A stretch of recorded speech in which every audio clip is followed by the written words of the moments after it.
Hello, everybody. Scott Golden here with the Wrestling Challenge Review Series for the 9th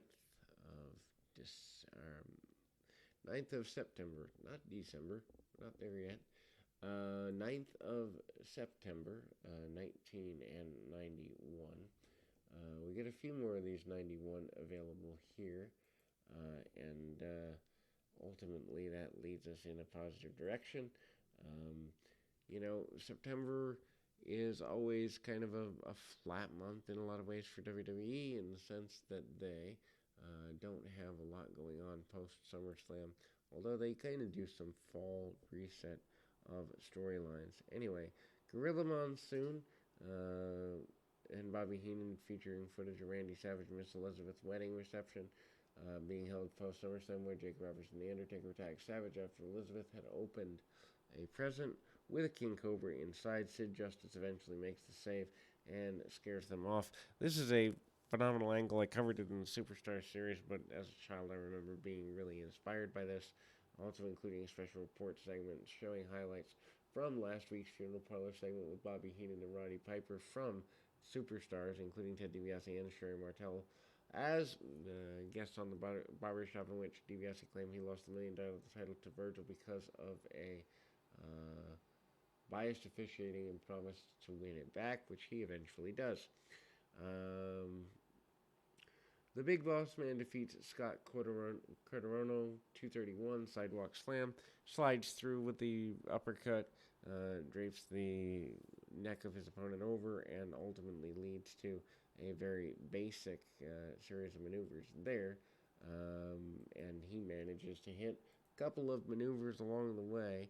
And Boss Man, though, hits the Boss Man Slam going into the final bits of the matchup, as it were, and ultimately leading in the direction of a resolution with the Sidewalk Slam. Boss Man still on a roll. Probably his best run is that 90 to 92 stretch, I would imagine. Anyway, we go to the next in the series of matches here.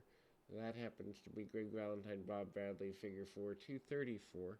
Valentine is a babyface here. It doesn't last very long. He leaves later in the year. It's pretty basic to see that he is not going to be here long because they really don't have a plan for him going forward into things here. Um, basically, he does a lot of punch kick, forearm stuff. Um, Bob Bradley is a New England independent guy who manages to do several squash matches, some chops, and all of that. Bradley does go to World Class. By the way, if you haven't checked out World Class series, worth checking out. Valentine, though, gets the submission via figure 4. We go back, kind of revisit the Warlord and the British Bulldog thing. They're plugging the Boston Garden coming up, and ultimately, Boston Garden Return is on Saturday night. Let's see, Saturday night, I believe at the beginning of October.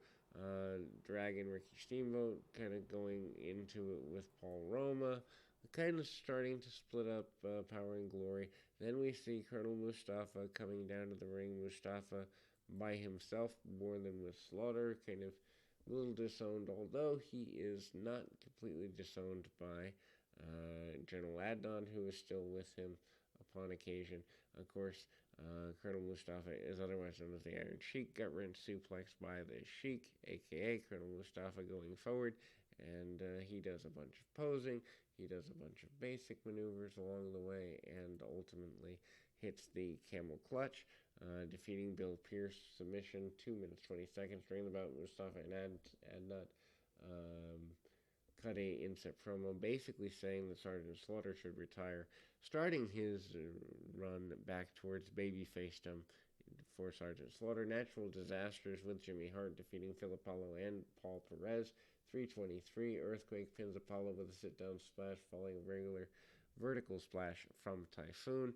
Punches, kicks, and slashes in the corner and a power slam from the Earthquake.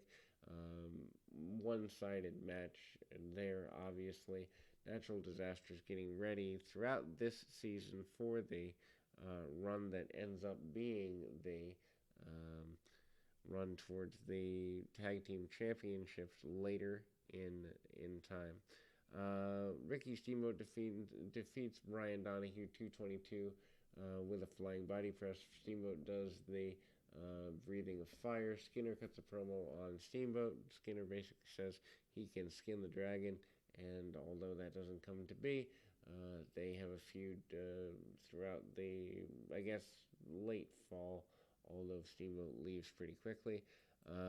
The highlights of the funeral parlor with the Real World's Championship, aka the NWA belt, is here as well. Bobby Heenan certainly in control there, and ultimately, again, pretty basic. We get a very one-sided thing.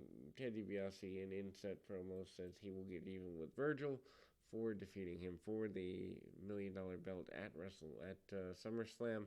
And of course, they end up doing a house show run for quite a while. Not so good for DiBiase's career, as it's a backward step over where he was as a competitor. And then, of course, the $1 Million Man says it's biased officiating that cost him that belt. The IRS comes out and is pretty assertive, aggressive, whatever have you, coming forward there and managing to do what he can where he can, and hitting a couple of shots along the way. Hits the Samoan drop, the Boston Garden Saturday night return is just a few short weeks away.